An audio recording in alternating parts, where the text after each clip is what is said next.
con el presidente de la Diputación y también con el señor alcalde, y a ver si es posible que lo logremos.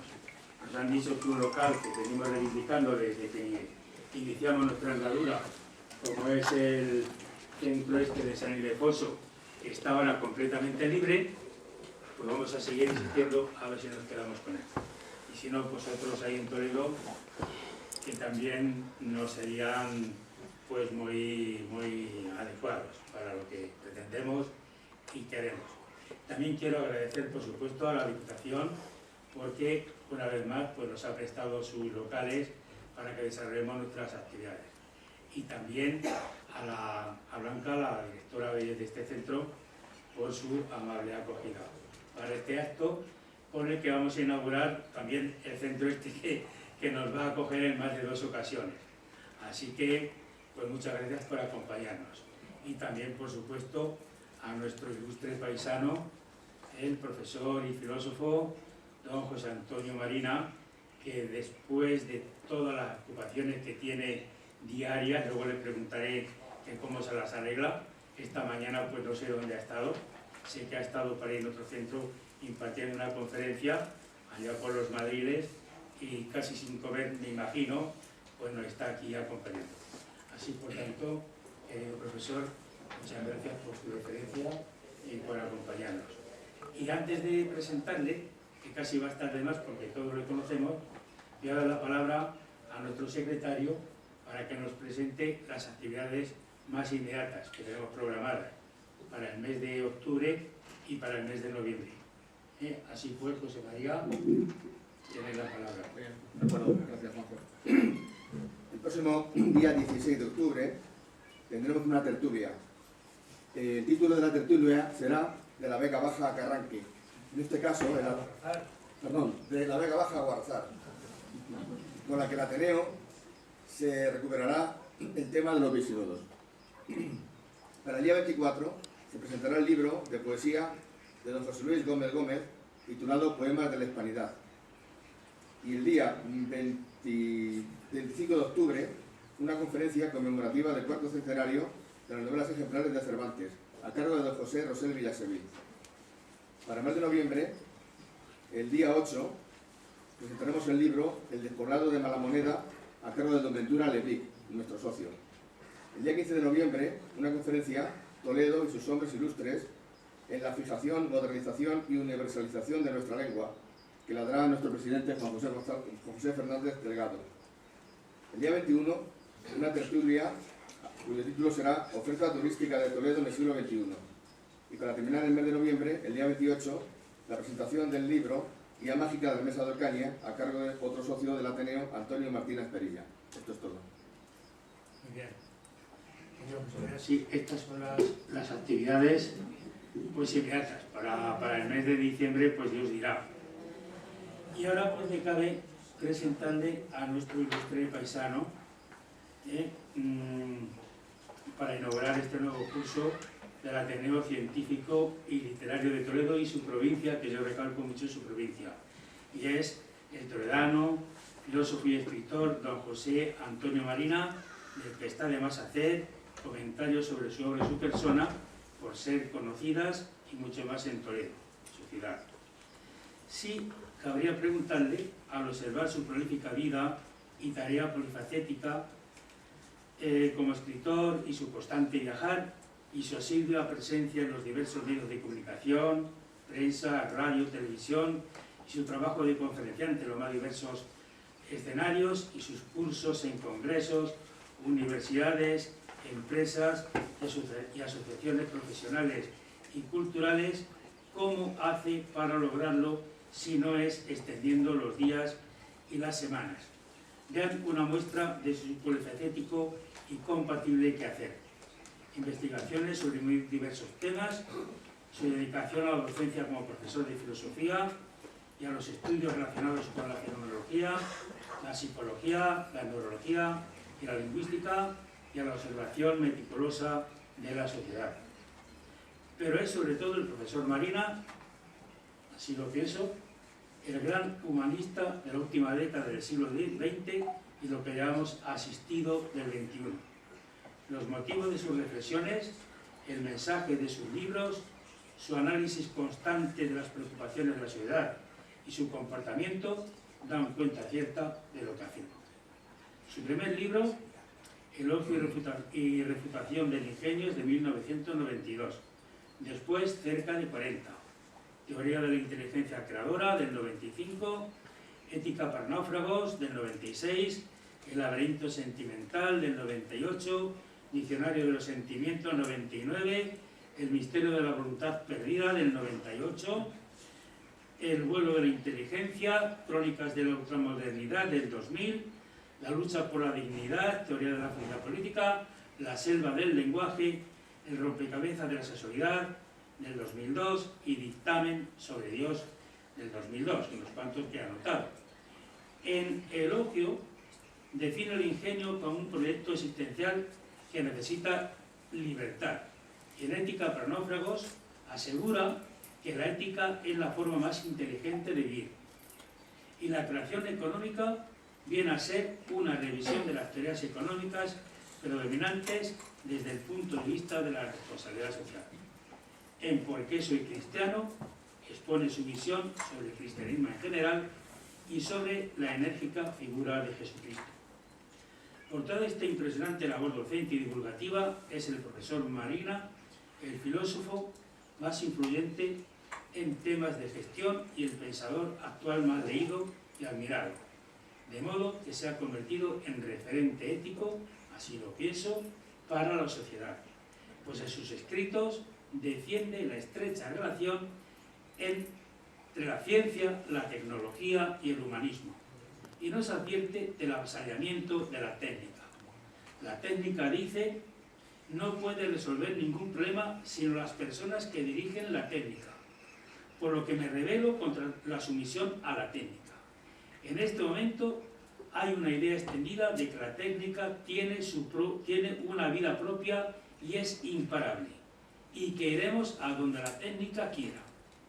Y hay que decir a la gente, y hay que advertir a la gente de que esto no es verdad. La técnica procede de investigadores, de grandes empresas, de manera que está muy decidida por personas. Y si empezamos a dudar de nuestra capacidad para dirigir la técnica acabará dirigiéndonos a nosotros. Una cosa es la técnica, y termino esta cita, y otra el uso que se hace de ella. Ahí está la ética. Asistiendo en su carácter humanista, traigo otra de sus citas. La gran creación de la inteligencia no es el arte, no es la técnica, es la bondad. Y aún otra. Pues respondiendo en una entrevista sobre el poder de la palabra, dice: necesitamos la palabra por dos razones. Primero, porque nuestra inteligencia es estructuralmente lingüística. No podríamos funcionar sin la palabra. Con ella manejamos nuestra memoria, dirigimos nuestra acción, nos hablamos a nosotros mismos y reflexionamos sobre las cosas. En segundo lugar, continúa, porque nuestro hábitat ecológico es lingüístico. Además de preocuparnos de la impureza del aire y del agua, deberíamos ocuparnos también de que no existan impurezas en el lenguaje, porque ello imposibilita el entendimiento y la comunicación, ambas cosas indispensables para la supervivencia del ser humano. Si no se parte de ahí, se llega a los malos entendidos e incluso a la violencia. Considera también el profesor Marina las religiones como fuente de conflictos violentos, por lo que aboga por superar la religión y por crear una ética que englobe los principios universales que se hallan en el corazón de las grandes tradiciones, mediante el consenso de todos los pueblos. Por todo ello, y por su compromiso con la ética, fue nombrado doctor honoris causa por la Universidad de Valencia, y por muchos méritos más que le asisten, ha recibido numerosos premios y consideraciones. Entre ellos, Premio Anagrama de Ensayo en el 92, después el Nacional de Ensayo, después Premio al Mejor Libro del Año en la revista El, Premio también de Periodismo Andrés Ferré, Premio Juan de Borbón al Mejor Libro del Año, Premio Economía, DMR y Premio General de los Ríos de Innovación Educativa.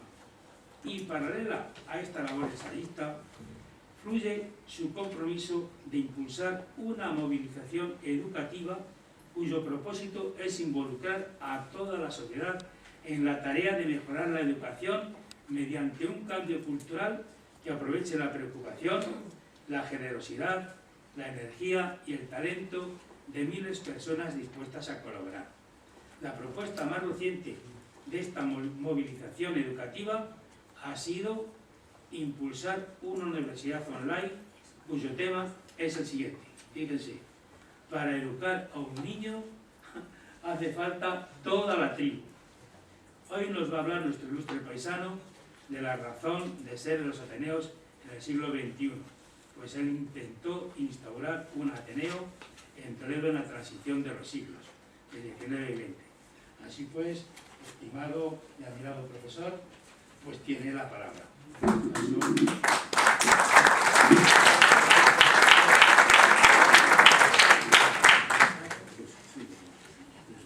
Gracias.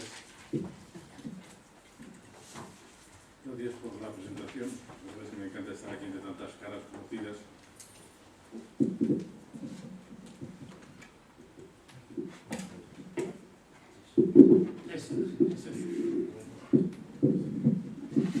La verdad es que lo que decías del aprovechamiento del tiempo no es para tanto, porque yo escribí mi primer libro cuando ya tenía 53 años, o sea que no fui un escritor precoz, y de hecho la primera periodista que vino a entrevistarme me preguntó: ¿y entonces usted ha estado 30 años investigando sobre la inteligencia? Sí. ¿Y ahora ha escrito usted un libro? Sí. Pues no le ha cumplido usted mucho, ¿eh?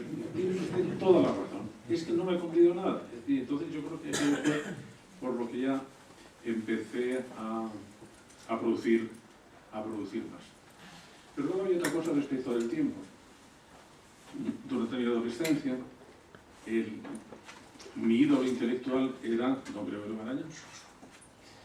Y a Gregorio Marañón, que luego le contaré una anécdota de mi relación con él, Gregorio Marañón hacía muchas cosas. Que era un médico con mucha consulta, investigaba en medicina, era un gran historiador, era un prolífico escritor. Y un día le preguntaron: oiga, don Gregorio, ¿y cómo le cunde usted tanto el tiempo? ¿Cómo es posible que haga tantas cosas? Y dijo una frase que a mí se me quedó: pues mire, es que yo soy un trapero del tiempo. Y dije: bueno, ¿y eso qué es? Bueno, un trapero del tiempo es el que aprovecha los retales de tiempo que parece que no valen para nada. Los 5 minutos que hay entre un enfermo y otro, el tiempo que paso en el coche, el tiempo que hay, bueno, he quedado a las 2, son las 2 menos 5 ya, total, y al final del día esos 5 minutos cosidos pues dan mucho de sí. Digo que tengo una anécdota porque antes en Toledo hubo una actividad cultural a la que yo pertenecí, en la que participé durante varios años, cuando yo terminaba la adolescencia, es decir, debía tener 16, 17 años, que era una revista hablada que se hacía en el Salón de los Luises, que la dirigía un personaje muy peculiar de Toledo, que era Tomás Martín, que era muy organizador de cosas. Entonces, estaba muy bien porque tenía una estructura como de revista. Había una portada, había una editorial, había una entrevista, había una página musical, había una página de arte, de manera que estaba organizada como una entrevista y resultaba muy variada y muy divertida. Entonces un día el director me dice: va a venir don Gregorio, ¿te gustaría presentarle? Bueno, que yo, en fin, lleno de excitación, dije: sí. Entonces eso se celebraba en una especie de escenario que había que subir unos escaloncitos, y en la mesa estábamos los redactores de la revista, y en una esquina había una mesita desde donde los invitados actuaban. Entonces, quien lo presentaba dijo: bueno, y a continuación nos va a dar una breve charla don Gregorio Marañón sobre no sé qué tema. Pero no le habían dicho que yo le iba que él iba a presentar. Yo me abalancé a la mesa y él venía distraído, mirando los papeles, y al llegar a la mesa mira hacia arriba y me dice, yo un crío de 16 años, bueno, pero Gregorio Marañón soy yo. Yo quise saludarle, tropecé con el micrófono, que eran aquellos micrófonos que se llamaban de alcachofa, que eran verdaderamente alcachofa férrea, que se le cayó en la cabeza.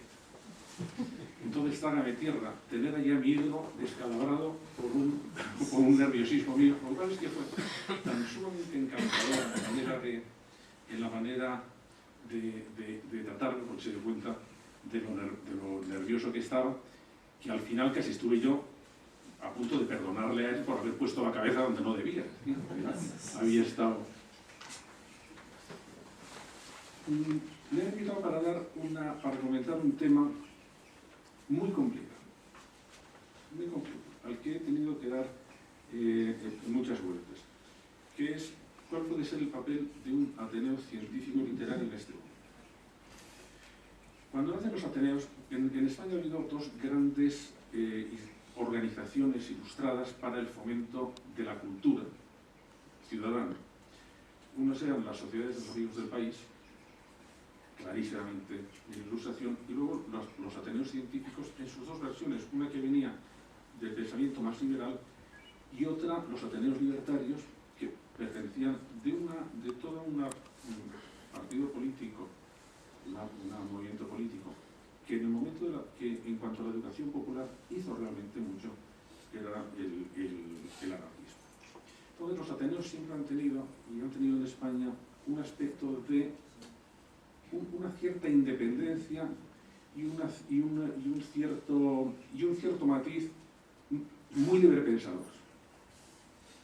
De las demás cosas se encargaban otros, pero los Ateneos hacían hacían referencia por lo que había sido su historia. De hecho, por ejemplo, el Ateneo de Madrid estuvo cerrado durante toda la época de Franco porque se consideraba que aquel había sido un nido de republicanos, lo había dirigido Manuel Azaña, y en fin, ahora cuando se va al Ateneo de Madrid se ven los cuadros de todos los presidentes, y realmente fue extraordinariamente brillante su historia, pero los poderes políticos desconfiaban del Ateneo.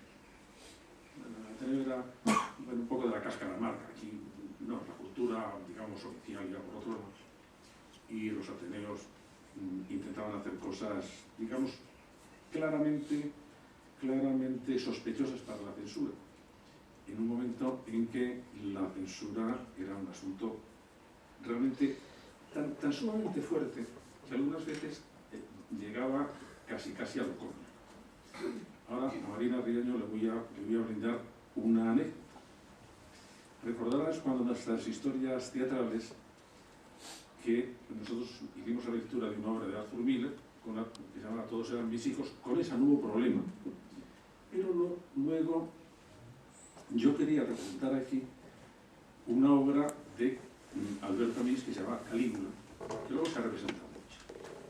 Pero que entonces Calígula hay algunas escenas, hay una orgía en la escena, por ejemplo, y había que pasar la censura. Y entonces la censura en Toledo la tenía un personaje al que yo tenía mucho cariño, y a lo mejor algunos de ustedes se acuerdan de él, que se llama Don Luis Sales. Don Luis Sales, que era un gran actor de carácter en una asociación cultural toledana realmente extraordinaria en aquel momento, que era Arte, que se dedicaba, aparte de tener un baile en la feria, se dedicaba a hacer representaciones teatrales o representaciones, pero teatrales de gran envergadura, por ejemplo, zarzuelas enteras, que eso había que mover mucha cosa. Pero era, además, él trabajaba en telégrafo, pero él era además el censor oficial. Entonces yo le entregué la obra y no me decía nada. Y claro, pasaba el verano y don Luis seguía sin decirme nada. Y ya un día voy y le digo, don Luis, por favor, dígame usted si me deja representarla o no me deja representarla, porque además los actores se cansan, los actores os cansáis mucho, María. No sé, voy a estar. Bueno, es que has ido a escoger una obra. Pero, ¿por qué no has escogido a los hermanos Quintero? ¿Por qué? Pues porque en este momento esto es una cosa muy nueva, que está además en Francia muy de moda. Bueno, mañana te doy el certificado. Bueno, ¿y qué me vas a decir? Bueno, déjame que lo piense. Y a la mañana siguiente me dio un certificado oficial que yo he guardado durante muchos años, pero que ahora he perdido, en el que se decía lo siguiente: se autoriza a José Antonio Marina a representar la obra Calígula de Albert Camus sin exagerar. Y claro, era fantástico porque lo del sin exagerar pues da origen a todo tipo de interpretaciones y jurisprudencias. Pero aquello, pues ya se nos había pasado el verano, ya no lo pudimos hacer, pero en aquel momento con la censura pasaban cosas muy curiosas. Y entonces, la parte que tenía que ver con los Ateneos era una parte que estaba siempre un poquitín en esa línea, un poco viendo a ver cómo se hacía. Después pasó un momento en que en España había muy pocas actividades culturales.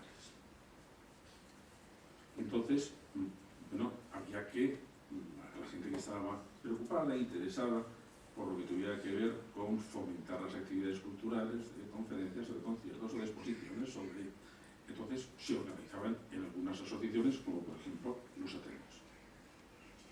Claro, ahora sucede justo lo contrario. Estamos llegando a una plétora de actividades culturales, de manera que hay que decir, ¿y hoy a cuál voy? Hoy me estaban diciendo, hoy en Toledo hay 4 actos. Entonces, ¿qué hacemos con esto?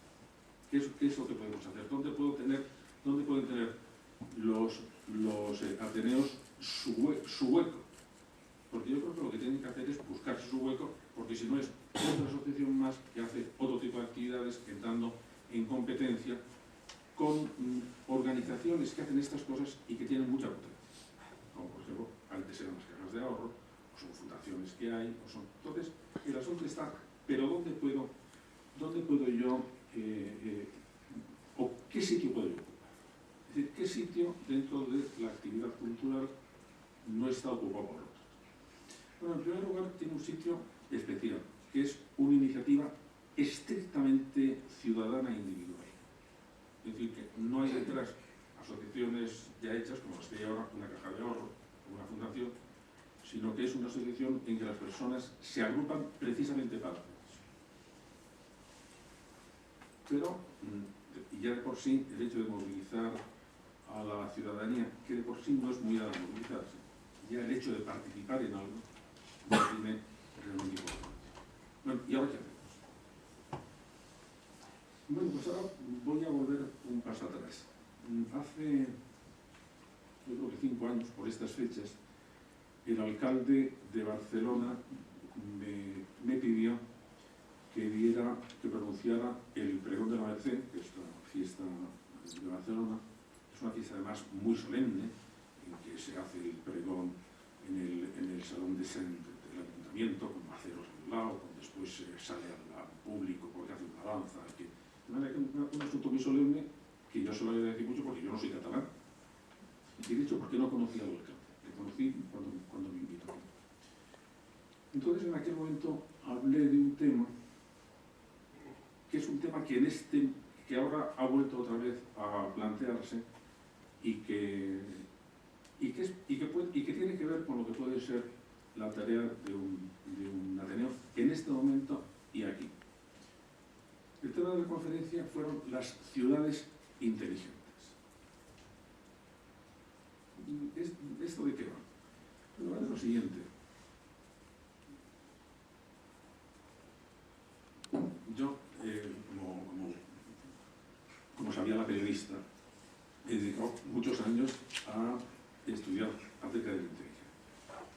Y no solo me lució poco, sino que además, cuando yo creí que ya tenía más o menos claras las ideas, que sabía cómo funcionaba la inteligencia de las personas, me di cuenta que sí, que es verdad que la inteligencia es una facultad que tenemos cada uno de nosotros. Cada uno tenemos la nuestra y si nos hacemos un test de que usted tiene tanto. Pero que eso no es toda la verdad, porque esa inteligencia siempre se desarrolla o bien para expandirse o bien para bloquearse en un entorno social. Y que por lo tanto, si el entorno social es muy tonto, va a ser muy difícil que la inteligencia se desarrolle. Y que por eso lo que nos interesa a todos es vivir en entornos sociales lo más inteligentes posible. Había una cosa que decía Antonio Machado, qué difícil es no caer cuando todo cae. Efectivamente, es que es muy difícil. Es que es muy difícil porque la inteligencia de las personas se plantea una dinámica, que es una dinámica o ascendente o descendente. Un ejemplo. Estamos en un grupo de amigos. Y en ese grupo de amigos la conversación es claramente descendente. Hay una especie de pequeñas maledicencias, hay una crítica, nadie se atreve a decir que hay nada bueno. En fin, parece que soy Jiménez dos Santos. No hay nada bueno en el mundo, y entonces... Pero lo malo es que llega un momento en que no se nos ocurren nada más que cosas así. Y cada vez nos vamos deprimiendo más. Y cada vez estamos diciendo, pero es que claro, pero ¿por qué acabo yo de decir eso de esa persona si no me ha hecho nada? Porque me lo está pidiendo la solución, me lo está pidiendo la situación. Y al final, pues terminan diciendo, pero qué mal está el mundo. Y los políticos, bueno, los políticos, no me hables. Y de esa reunión salimos rectando, vamos, salimos diciendo, qué tonto es todo, qué tonto soy, qué aburrido es todo. Pero nosotros somos los mismos y estamos en otra reunión. Y en esa reunión la dinámica de la conversación es distinta. Uno dice una cosa y otro dice, oye, pero qué interesante es eso que ha dicho. Mira, me está recordando lo que me decía. Y de esa dinámica a mí se me empiezan a ocurrir cosas también más divertidas, más inteligentes, porque me van jaleado, porque estamos en un ambiente estimulante, y al final salimos diciendo, oye, qué interesante es esto, oye, qué bien, qué cuánto me he divertido, y salimos de alguna manera crecidos. ¿Somos los mismos? Sí, somos los mismos, pero la situación en que estamos cambia de uno a otro. ¿En qué contextos, en qué entornos nos gustaría vivir? ¿En los ascendentes o en los descendentes? O menos los ascendentes. ¿Por qué? Porque el otro empieza a limitarnos esas posibilidades. Es que literalmente va a llegar un momento en que solo se le van a ocurrir pequeñas vulgaridades. Pero es que soy así de vulgar. No, si no es así de vulgar, porque cuando estás en el otro contexto se te ocurren cosas muy buenas. Tiene contextos estimulantes y contextos deprimente. Y entonces, ojalá consiguiéramos que los contextos fueran lo más estimulantes posibles. Y yo empecé a estudiar justo esa interacción, como de la interacción de dos inteligencias salen unas veces cosas mejores que las inteligencias por su cuenta y otras peores. Me interesaban primero dos temas. Uno, el tema de la pareja. Porque creo que el hecho de que las parejas no se entiendan es un problema que nos ha dejado el siglo XX, posiblemente desde el punto de vista privado, el más grave. No se entiende. Eso produce también una serie de trastornos de todo tipo. Entonces a mí me interesaba ver, bueno, que hay parejas inteligentes y parejas tontas. Las parejas inteligentes son aquellas en que por el hecho de estar en esa relación se animan, se pasan mejor, se encuentran más fuertes para enfrentarse a los problemas, captan mejor la información. Y en cambio, la pareja es tonta o pareja. Las dos personas pueden ser muy inteligentes, pero en la relación en que se encuentran se desaniman, se cabrean, sesgan la información, se encuentran con menos ánimo, con menos fuerza para resolver los problemas que si estuvieran solos. Y bueno, aquí hay un efecto que en unos momentos es bueno y en otros momentos es malo. Ese plus o ese minus, eso es lo que hace esta inteligencia, que es la inteligencia compartida. Entonces empecé a investigar sobre qué pasa, no ya con la inteligencia individual, la de cada uno, sino que qué pasa cuando dos o más inteligencias se ponen en la relación. Lo que sale de ahí, que es mejor o peor que cada uno por separado. Porque hay muchas personas, por ejemplo las parejas, que son la alegría de la casa ajena. Oye, pero si tienes tu marido o si tienes un mujer, que es divertidísimo, sí, se va cuando está fuera de casa. Cuando está dentro de casa es un plomo. Ya, bueno, pues eso, digamos, que eran las facetas de la inteligencia compartida que a mí me interesaban mucho. Me interesaba también qué pasaba con la inteligencia de los centros educativos. Vamos a coger una facultad. Digo una facultad porque creo que la inteligencia compartida de las universidades españolas es muy baja. Todos los que están en la universidad son listísimos, por supuesto. Ya, pero de la manera como trabajan uno con otro, se puede producir una especie de aumento de la inteligencia colectiva o un cambio. Por ejemplo, si siento envidia hacia otro, entonces, bueno, pues le oculto. Bueno, yo vi un caso concreto. Había una persona que estaba haciendo una tesis doctoral sobre un libro del que había solo un ejemplar en la Biblioteca Nacional de Madrid. Entonces, la Biblioteca Nacional de Madrid, hasta hace muy poco tiempo, los libros estaban en unas fichas de cartón. Entonces, decidido a que no iba a dejar que nadie le pisara el trabajo, cogió la tarjeta, la arrancó, se la guardó en el bolsillo, y ya el único que sabía que existía ese libro en la Biblioteca Nacional era él. Bueno, no se puede decir que esto sea una especie de gran visión científica, o de gran visión humanística, o de gran visión cultural. No, pues hay un poco lo suyo y la dificultad que tiene, por ejemplo, de colaborar personas dentro de un centro educativo, hace que un conjunto de personas muy inteligentes forme una agrupación que a lo mejor no es muy inteligente. De manera que yo estaba por ahí. Y cuando el alcalde de Barcelona me pregunta esto, digo, bueno, es que eso mismo que yo había estudiado en la conversación entre un grupo de amigos, en las relaciones de pareja, en un centro educativo, podríamos también aplicarlo a una ciudad entera. Bueno, hay ciudades inteligentes y hay ciudades que no son inteligentes. Y entonces se me ocurrió decir que iba a hacer un test de inteligencia para ciudades. Con lo cual empezaron a mirarme con un cierto recelo, diciendo, a ver por dónde vas a ir, a ver si vamos a pasar el test, que vamos a resultar eso. En realidad el test era muy sencillo y tiene que ver algo de lo cual ahora se habla mucho, incluso en el plano político, porque hay un baremo internacional para evaluar lo que se llama la felicidad de las sociedades. Hay un baremo que mide varias cosas. Entonces, a mí sí me interesaba aprovechar ese concepto de felicidad, pero un concepto de felicidad un poco a mi manera, porque el concepto de felicidad es tan vago que casi siempre que lo utilizamos es para decir que no existe. Y no, yo creo que hay un concepto de felicidad muy preciso y que nos sirve para comprender muchas de las cosas que hacemos. Así que ahora, como yo soy un profe, la definición que voy a dar de felicidad va a ir a examen, cosa que a todos los alumnos les pone de los nervios y entonces se enteran muy bien de lo que voy a decir.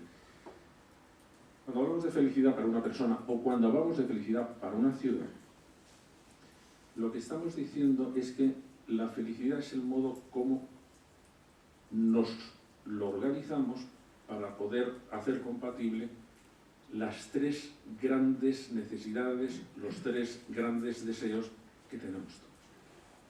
Ya sé que me vais a decir, 300, si voy al Corte Inglés, 400. Sí, pero se pueden organizar en tres grupos. Primero, necesitamos pasarlo bien.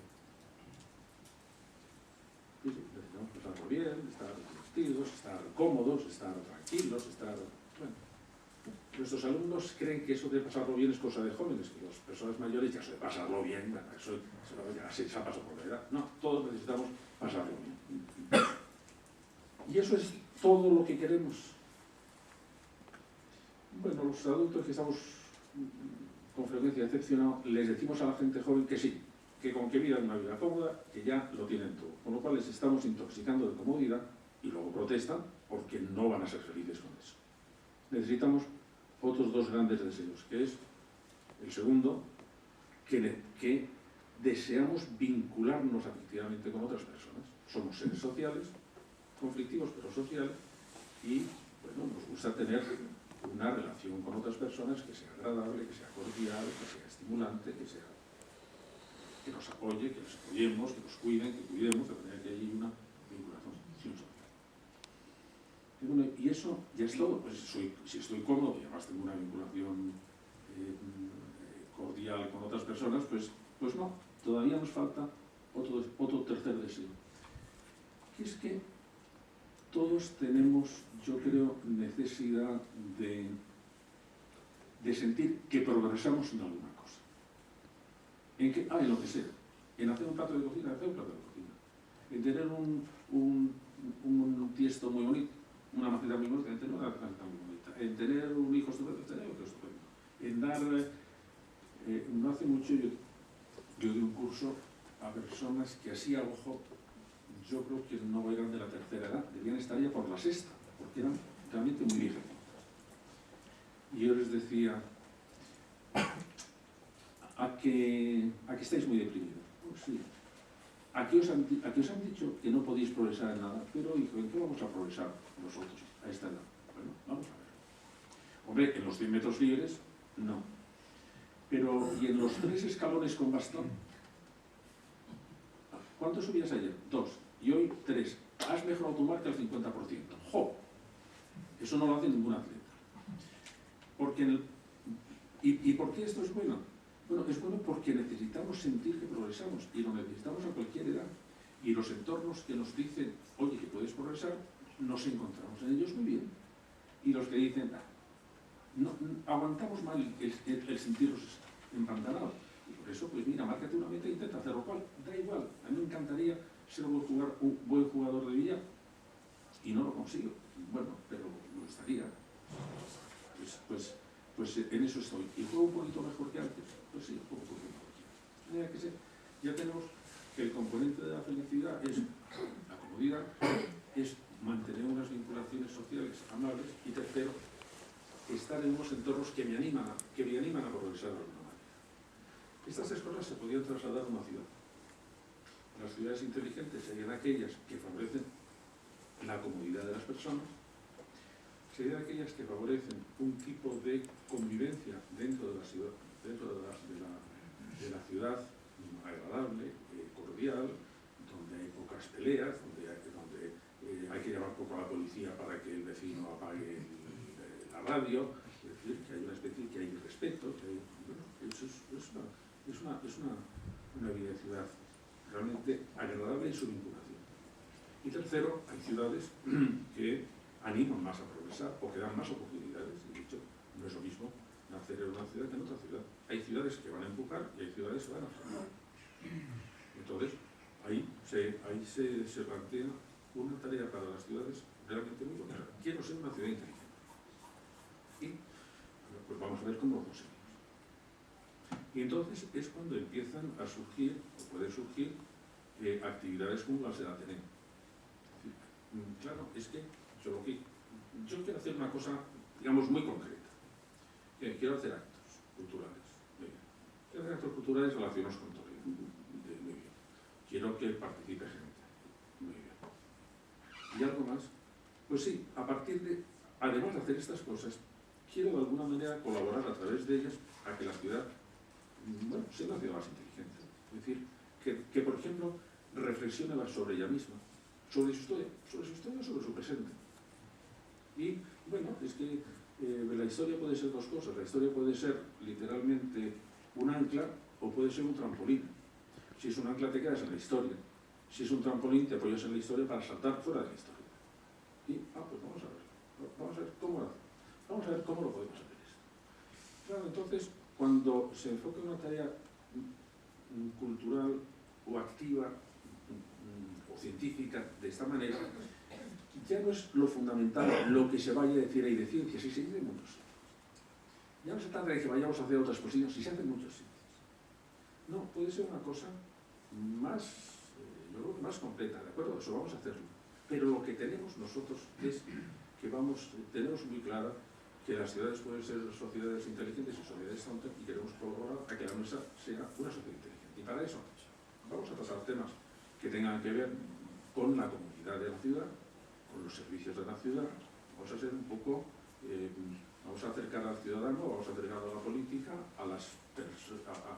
hacia los temas de la vida de todos los días, la vida práctica de todos los días, que pueden ser, porque no tenemos órganos de comunicación entre la sociedad civil y la sociedad política.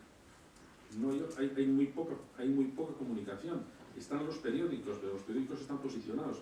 Y lo que dice un periódico sí, lo que dice otro periódico no. Están los diputados o los concejales, pero esos están afiliados políticamente. La sociedad civil llega un momento en que está desconectada de la sociedad política, y por eso es por lo que hay tal desafección hacia los políticos. Y dicen, no, si están ahí, si tienen que hacerlo, si unos sean buenos o sean malos, pero están muy lejos de mí. Están muy lejos de mí. Claro, eso en las ciudades sí se puede hacer muy bien. A nivel nacional es muy complicado, en las ciudades sí. Pero hay que tener algún tipo de foro que, con independencia, sin afiliación política, sin afiliación religiosa, es decir, como un espacio de conversación, como un espacio de discusión, como un espacio de debate, pues que dé origen a que en ese primer aspecto haya una reflexión de la ciudad respecto de sí misma. Vamos a pensar en una cosa que nos afecta a todos, que es en Toledo. ¿Por qué? Bueno, porque nos interesa, por aquello que os decía, que nos interesa vivir en entornos lo más inteligentes posibles, nos interesa que esta ciudad funcione bien, porque vamos a estar aquí. Porque nos interesa, primero, que esta sociedad sea cómoda para vivir. Segundo, bueno, también nos interesa reflexionar sobre otro punto. Vamos a ver si conseguimos mejorar. ¿Por qué? ¿Qué problemas hay? ¿Qué problemas hay en la convivencia de una ciudad? ¿Hay conflictos? ¿No hay conflictos? ¿Se resuelven bien? Por ejemplo, hay ciudades que para resolver problemas ciudadanos no acuden a la policía, porque hay muchos grupos de mediación para resolver problemas entre ciudadanos que no tienen que ir a juicio. No, mira, aquí hay grupos conciliadores, hay grupos que van a escuchar a las dos partes y van a decir, pues mira, vamos a ver qué hacemos, porque se trata de arreglarlos su fin. Entonces, incluso cuando estamos haciendo actividades económicas, actividades culturales, digamos, en el sentido más tradicional del asunto, podemos también explicar por qué eso lo estamos haciendo. Porque realmente no es porque queramos otro acto más, sino porque lo que queremos es implicar, a ser posible, elegir los temas, ver, por ejemplo, cómo temas del pasado siguen teniendo una vigencia hoy mismo. Para mí, cuando veo cómo funcionan otras ciudades, para mí es un poco triste el que no hayamos aprovechado una enorme riqueza que Toledo tiene. Yo he dicho muchas veces, y por aquí, que la mayor aportación que ha hecho España a la cultura universal no han sido obras de arte, no ha sido el Quijote, no ha sido literatura, porque hay mucha riqueza por todas partes. Donde fue absolutamente única es en la Escuela de Traductores de Toledo. La Escuela de Traductores de Toledo puso en contacto con toda Europa una riqueza cultural que se había perdido, que era toda la riqueza griega. No existía, solamente existía en traducciones árabes, y entonces cuando en la Escuela de Toledo se hace una jugada maestra a tres bandas, que es el latín, el hebreo y el árabe. Y eso abre las puertas de la cultura a toda la puerta, a toda Europa. Entonces la Escuela de Traductores es algo absolutamente colosal. En este momento tenemos un problema de traducción. No nos entendemos. No de traducción física, eso ahí los traductores de la ONU son fantásticos. No, una traducción de culturas. Una traducción de decir, pero vamos a ver cómo conseguimos que cosas que funcionan bien en una cultura no sirvan para la otra. ¿Qué es lo que hay ahí? Antes decías que llevo mucho tiempo diciendo que necesitamos elaborar una ética universal. Y esto no es ningún capricho. Es que ahora tenemos, por ejemplo, un enfrentamiento de muy difícil solución entre dos opciones morales claramente definidas, que es la moral musulmana y la moral, digamos, de origen cristiano. Y nos va a dar muchos quebraderos de cabeza, porque cada moral defiende lo suyo. Entonces, cuando yo estoy diciendo es que tenemos que ir a algún tipo de ética que recoja principios reguladores de la conducta que sean válidos para todos, es que si no nos vamos a tirar los datos por la cabeza. Pero eso no es posible. Ahí es donde no estoy dando. Digo, porque estoy centrándome, ¿cuál podría ser, por ejemplo, un bonito acto de un Ateneo en Toledo? Mirad, cuando estamos hablando de morales y de ética, aunque son dos palabras que con frecuencia se confunden, ¿cuál es la diferencia entre uno y otro? Uno viene del latín, otro viene del griego. En realidad es las normas que dicen lo que es un buen comportamiento y un mal comportamiento. Bueno, entonces hay tantas morales como culturas. ¿Se pueden entonces comparar? Pues sí se pueden comparar. ¿Por qué? Porque todas las morales intentan resolver una serie de problemas que tienen todas las sociedades. De manera que los problemas son comunes, los problemas son absolutamente idénticos. ¿Qué valor doy a la vida? ¿Qué hago con los bienes, con su propiedad y con su distribución? ¿Cómo resuelvo los conflictos entre vecinos? ¿Qué hago con el sexo, la familia y los hijos? ¿Qué hago con el poder político?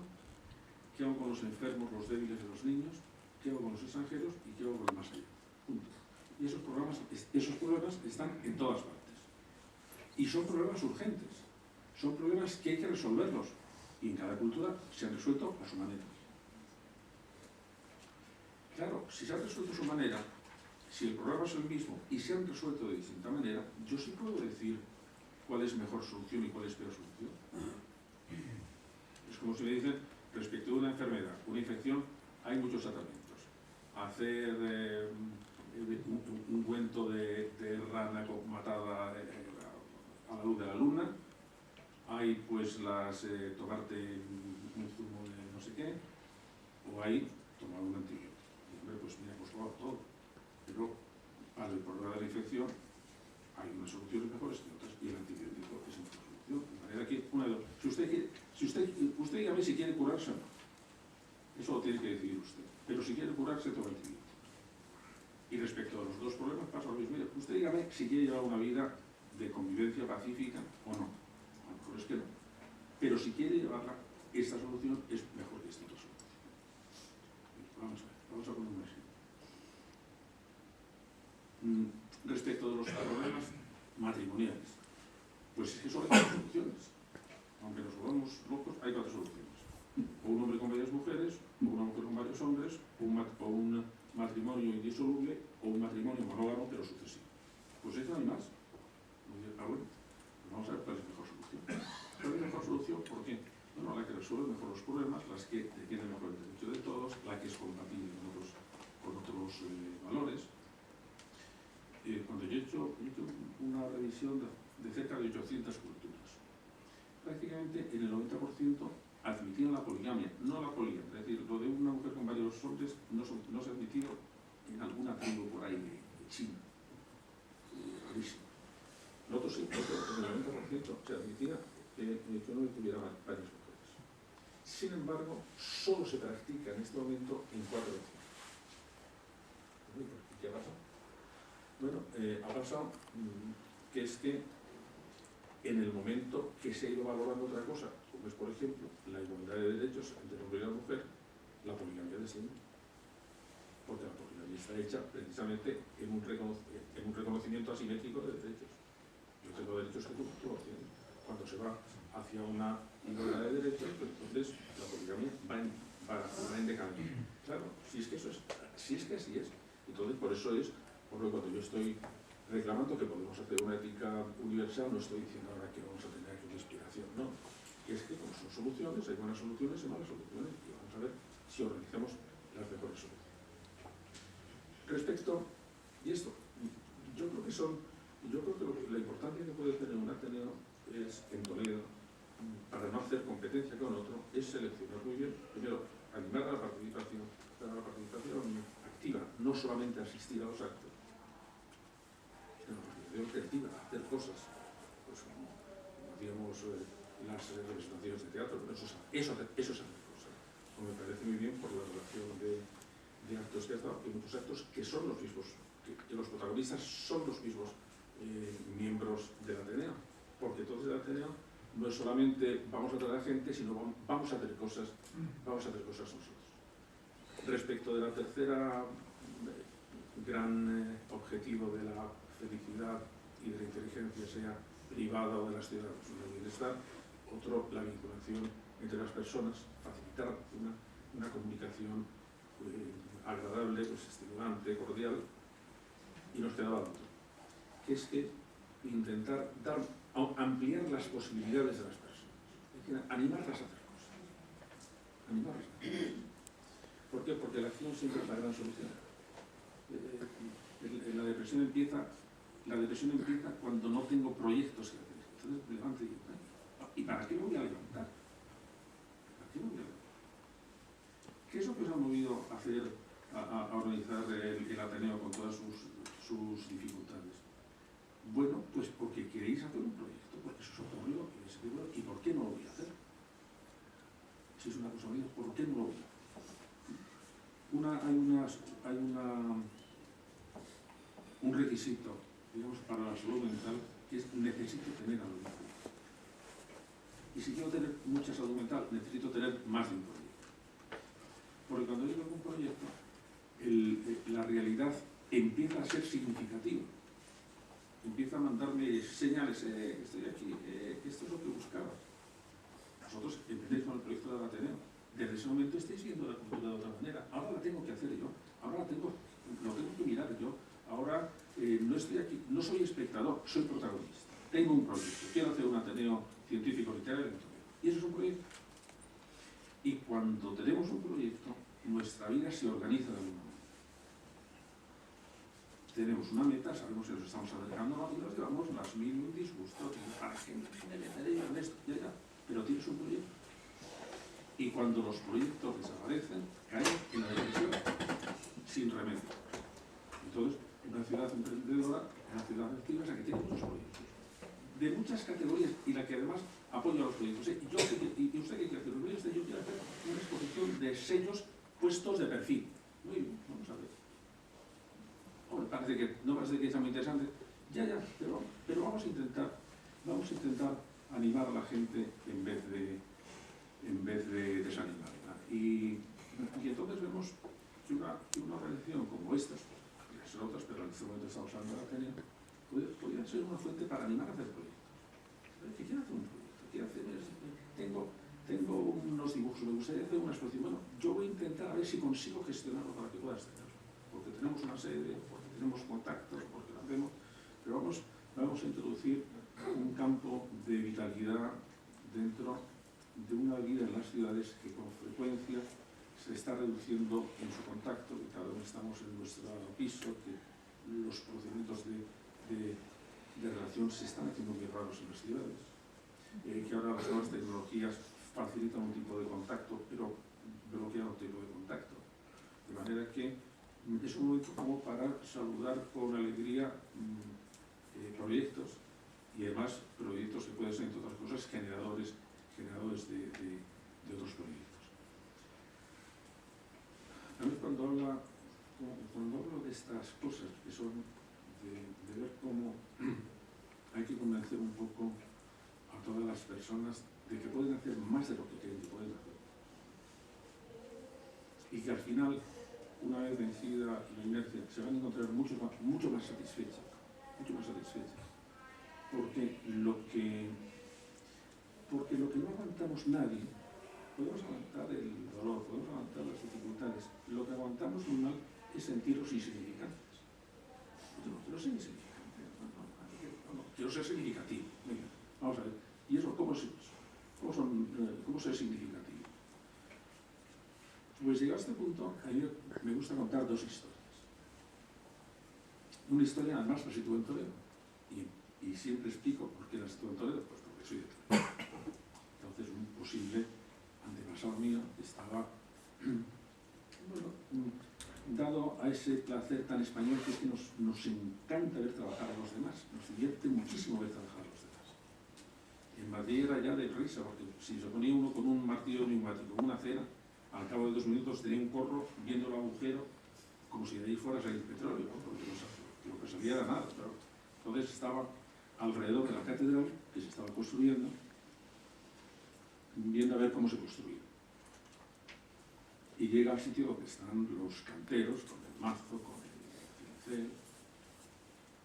Entonces se acerca al primer cantero y poner cara a los canteros, eso es lo que habéis encontrado. Se acerca al primer cantero y le pregunta: oiga, ¿y usted qué está haciendo? Y el cantero, que debía tener un mal día, pues aquí, con esta dichosa piedra, con lo duro que es, el polvo y el calor, y el botijo está caliente, el capataz es un cabrón, y mira, esta vida es un asco. Va al segundo cantero, está haciendo lo mismo: oiga, ¿y usted qué está haciendo? Y yo digo: pues lo que me han mandado. Me han mandado que desbaste esta piedra. Llega el tercer cantero, está haciendo lo mismo: oiga, ¿y usted qué está haciendo? Y el cantero le contesta: estoy construyendo una catedral. Tenía razón. Estaba haciendo lo mismo que los otros, muy poquita cosa. ¿Qué es lo que le diferencia? Que él tenía el sentido de lo que estaba haciendo y los otros lo habían perdido. Yo se lo digo, por ejemplo, mucho a mis colegas, los profesores. Los profesores muchas veces con razón se desaniman. Otra vez tengo que luchar contra esta... En fin, otra vez tengo que pensar con aquello que decía Antonio Machado: Herodes, qué gran pedagogo. Bueno, sí, pues hay si no me hacen caso, si no repito, ya. Entonces, digamos, eres el primer cantero o eres el segundo. Mira, yo cumplo mi obligación y bueno, no tengo mucha satisfacción. Lo importante es, no, yo sé muy bien lo que estoy haciendo. Yo sé el sentido de lo que estoy haciendo. ¿Eso no le quita incomodidad? No, no. Le da sentido a la incomodidad. La incomodidad la quitas de sentido a ver en qué te agarras. En cambio, cuando dices: sí, esto es incómodo, pero sé que estoy colaborando en un proyecto. Sé que estoy colaborando en la construcción de una catedral. Entonces las cosas cambian.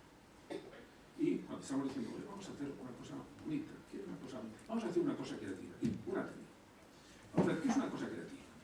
Crear no es hacer una obra de arte.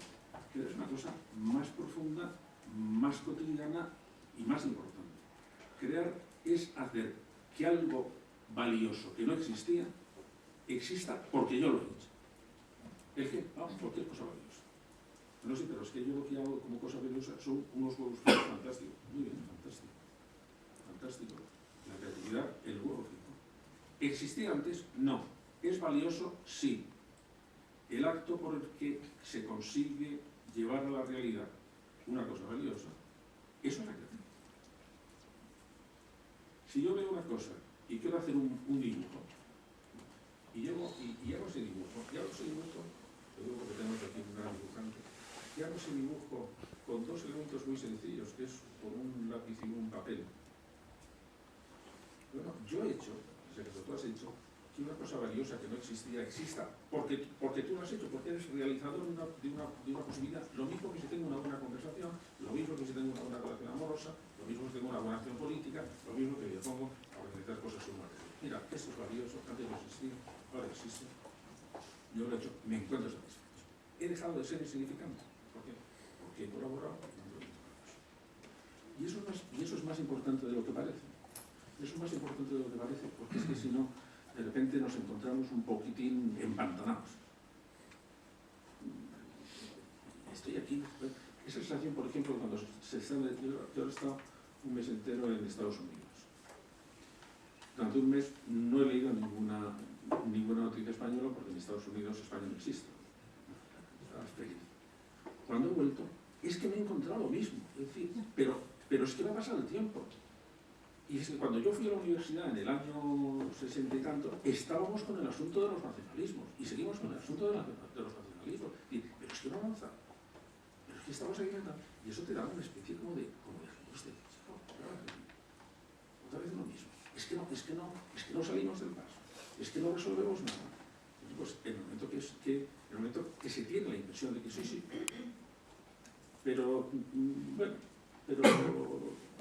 yo he hecho algo. Entonces, con eso paso a la segunda historia que me gusta contar. Que es que hace 2 o 3 años tuve que hacer el prólogo para las obras completas de un gran escritor, pero que tuvo mala suerte, porque nació en la generación del 27 y claro, está rodeado de genios, es mal asunto. Los genios tapan mucho, porque tuvo que salir al extranjero, estuvo muy pobre, no se le leía. Se llamaba Max Aub. Ha pasado desapercibido, era un gran escritor. Y al leer su obra me llamó la atención una frase que él había escrito para su epitafio, para su tumba. Y es una frase que a mí me parece tan noble, tan humilde y tan magnánima, que yo me la repito mucho y no tengo ningún interés en mi tumba, aunque la tengo ya en el cementerio de Toledo. ¿Qué era esa frase? Lo que quería que nos pusieran en su tumba es: hice lo que pude. Hice lo que pude. Bueno, a mí me parece esto una consigna de una grandiosidad absoluta. Porque además, yo estoy convencido de que si cada uno de nosotros, durante no mucho tiempo a lo mejor, pudiéramos irnos a dormir diciéndonos, con razón, sinceramente, sí, el asunto está fatal, pero yo he hecho lo que puedo. A lo mejor presenciamos una especie de transfiguración de la realidad. A lo mejor la realidad cambiaba de la noche a la mañana. A lo mejor no nos estamos dando cuenta de la posibilidad de cambio que tienen muchos pequeños actos. Y por eso, si el hecho de que cada uno pudiera, ante una situación, en vez de quejarse o en vez de excusarse en la queja, decir, mira, fantástico, pero yo voy a hacerlo. ¿En qué? Bueno, pues en cualquier cosa, porque el simple hecho de decir, yo voy a hacer lo que puedo, yo voy participando en las actividades de la Ateneo. ¿Van a tener una importancia? Mira, no lo sé, pero he cambiado de actitud.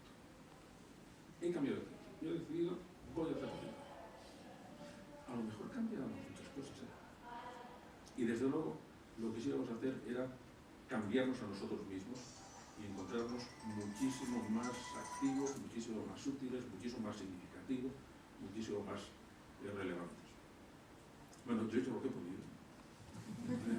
Muchísimas gracias por la paciencia y si queréis ahora alguna pregunta sobre algo, encantado de contestarlo si les he contestado.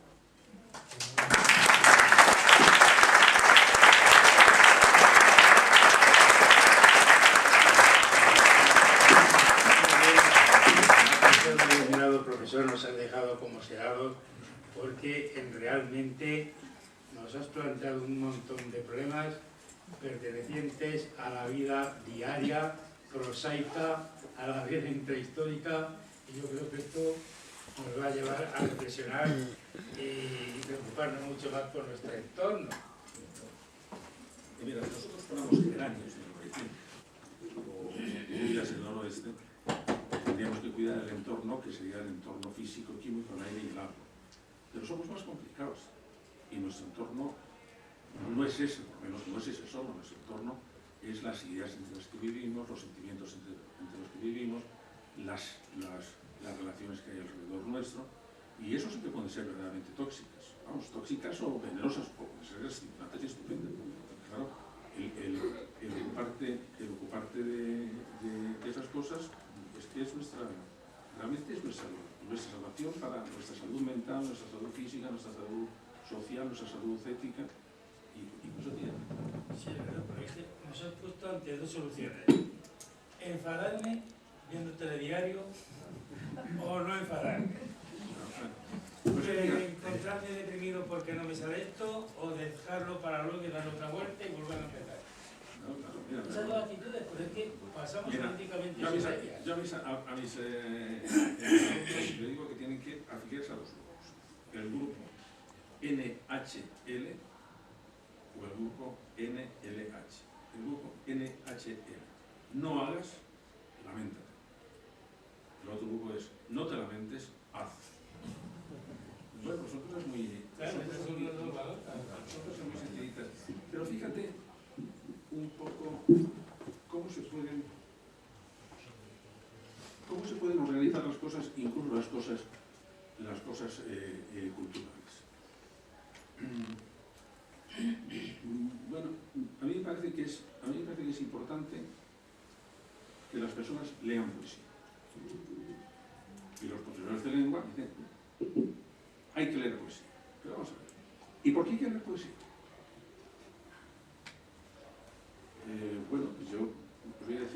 digamos, dentro de este enfoque de leer poesía tiene que servir para algo. Voy a poner un ejemplo. Yo a todos mis alumnos, y ahora como si fuerais alumnos, les he leído siempre un poema. Y ese poema era la Oda a la Alcachofa de Pablo Neruda. La Oda a la Alcachofa empieza: la alcachofa, este tierno vegetal de dulce corazón, se vistió de guerrero. Entonces es una metáfora muy bonita, porque es verdad que una alcachofa tiene una especie así como de caparazón, como si fuera una cota de mal, una armadura. La primera vez que se lo recité a alumnos jovencitos, no lo entendieron. Y a mí me extrañó, porque luego comprendí que es que no habían visto nunca nada más que alcachofas de lata. Y con las alcachofas de lata, la metáfora no. Pero ¿y por qué ese poema? A la alcachofa. Bueno, porque a mí lo que me interesaba no es que los muchachos o las muchachas escribieran poemas, y tenemos muchos. No, lo que me interesaba es que pudieran mirar las cosas desde un punto de vista más poético. Es decir, que descubrieran, entonces, bueno, que descubrieran pues muchos tesoros que tenemos alrededor y que no acabamos de, y que pasamos sin darnos cuenta de que pasar. Os voy a poner un ejemplo. Si vais por la catedral o cualquier edificio antiguo, fijaros en las grietas de las piedras antiguas, porque hay unos jardines maravillosos, maravillosos, miniatura, y por eso como pasé rápido no los veis. Pero si os acercáis, ahí está literalmente la maravilla de la vida. Pero ¿cómo es posible que con 3 granitos de arena haya salido una florecita que además florece? Ha salido una plantita que además florece. Bueno, si yo hago una especie de zoom, estoy viendo las piedras de la catedral poéticamente, porque estoy viendo un significado de ello que estaba yo oculto, que si no me acerco a mirarlo. Entonces, si yo les digo a mis alumnos que para tener esa experiencia del sentido político, van a tener que estar a la orilla de la en el crepúsculo y enamorados, chicos, a lo mejor no les da. Pero si yo les digo, oye, es que puedes tener resitas en la cocina y que son alcachofas, el asunto cambia. Porque entonces lo que les estoy diciendo es: mira que alrededor tuyo tienes más posibilidades de las que creías. ¿Las aprovecharás o no las aprovecharás? Pero tienes más posibilidades. Ese es el tipo de poesía que yo me gustaría desarrollar, que es, bueno, hay un poema fantástico, ¿no? Aprende a ver qué posibilidades tienen las cosas que tienes alrededor, las personas también. También las personas. Un ejemplo. Ahora ya no, pero antes en todas las carreteras que salían de Toledo había muchos árboles, esos árboles que estaban muchos años, que estaban pintados con un círculo blanco para...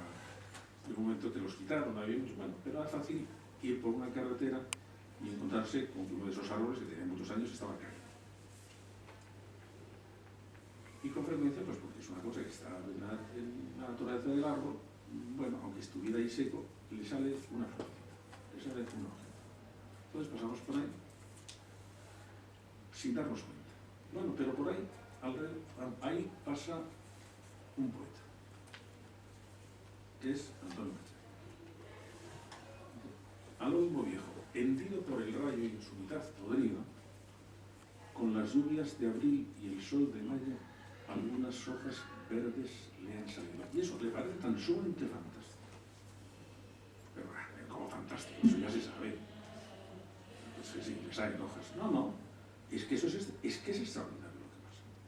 Eso es extraordinario lo que pasa. Y le parece tan extraordinario que dice: antes que te quemen, antes que te arrastren, olmo, quiero anotar en mi cartera la gracia de tu rama florecida.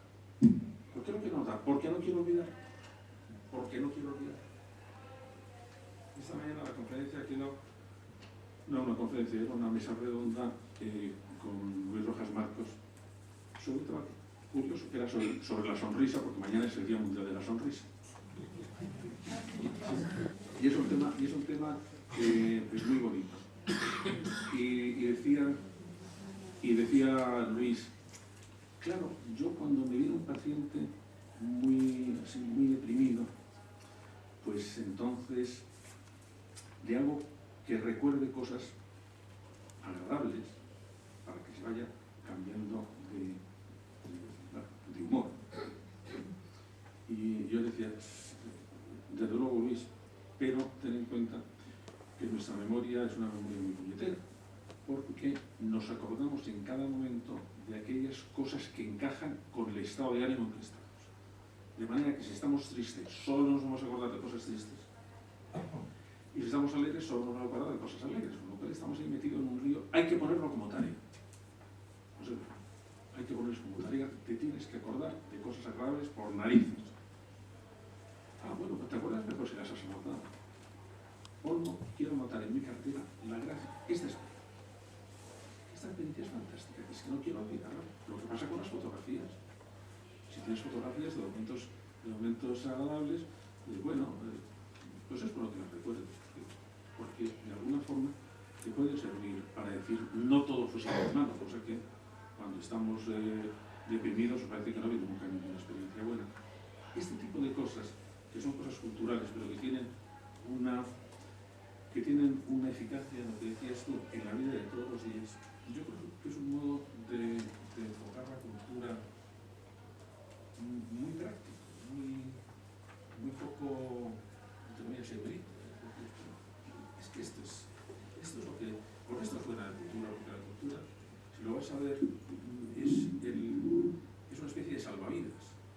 La cultura es lo mejor que ha hecho la humanidad para salir adelante. Y ha pintado, y ha hecho cine, y ha hecho catedrales, y ha hecho religiones, y ha hecho... ¿Por qué? Pues porque las cosas son muy complicadas y todos necesitamos tener cosas los que nos ayudan a vivir la realidad. Una tenida. ¿Qué es esto? Un salvavidas. Aquí vamos a hablar de cosas interesantes. De cosas interesantes, no, de cosas interesantes, a lo mejor son históricas, pero que vamos a ver si conseguimos llevarlos a la vida de todos los días. Y eso es una tarea realmente bonita, es una tarea que es complicada, es muy complicada. Pero yo creo que sí vale la pena. Que sí vale la pena hacerlo. En ese empeño estamos. Pero lo que estás diciendo es que es fantástico. Es que realmente demuestras es que estamos metidos en un caparazón, huevos dentro de la cáscara del huevo, envueltos en la vida, pues hay la tarea, el agobio, con lo fácil que es, yo creo que hacer una brecha. Pero bueno, ¿y por qué tengo yo que dejarme imbuir por todo este me voy a dejar yo apabullar por todo esto? Estas dos opciones, pues voy a elegir esta otra. Y yo bastante. Claro, sí, bastante. De acuerdo. Pero ya digo bastante. Pero ya digo bastante. Bueno, pregunte si quiere. Ha sido fantástico. Yo creo que lo ha dicho tan claro que yo lo único que tengo que darte es las gracias. Bueno, pero son cosas más sencillas de las que parecen. Lo que pasa es que muchas veces sí es cierto que no, es como los jardines minúsculos, que pasamos alrededor y no nos damos cuenta de ellos. Voy a preguntarle que si en el ejemplo tan ilustrativo que ha mencionado los canteros, tiene un estudio hecho a nivel actual o histórico de en qué estado predomina máxima gente o menos gente. Vamos a ver, yo creo que Es un ejemplo que a mí me ha encantado. Vamos a ver, yo creo que en esto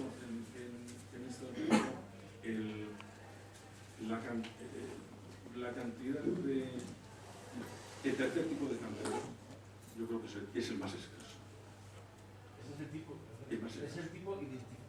una persona que Identificada con su profesión. Exactamente, con su profesión, con el sentido de su profesión. Después, hay un grupo muy amplio que son los segundos canteros. Son los que dicen, mira, si yo cumplo con mi obligación, ¿no? Si yo estoy haciendo lo que me han mandado, pero se quedan ahí. Y entonces, pues son estupendos. Pero podrían haber dado otro paso, porque se iban a encontrar mejor, y van a darse cuenta del sentido que tenía lo que estaban haciendo. El otro, afortunadamente, yo creo que es menor que el segundo. El segundo es el más, creo que hay más personas, entre unas razones y otras, más cumplidoras de lo que... Pero hay otras que son realmente muy negativas. Muy negativas. Es que están en la queja permanente y entonces ni trabajan ni dejan trabajar. Es decir, eso, por ejemplo, se ve muy bien en los claustros de los centros educativos. Hay un porcentaje de profesores extraordinario.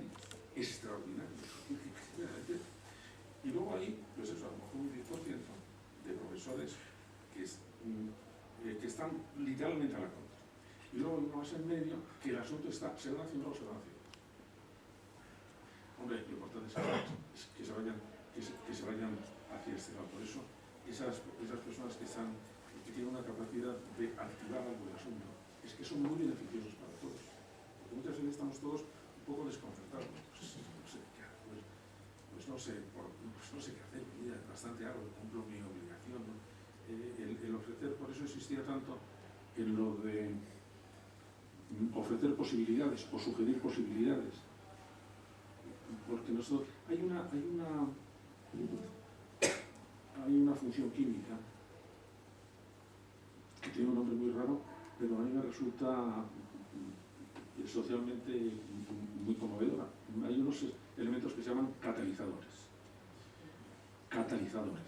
Los catalizadores son aquellos que, para que una reacción química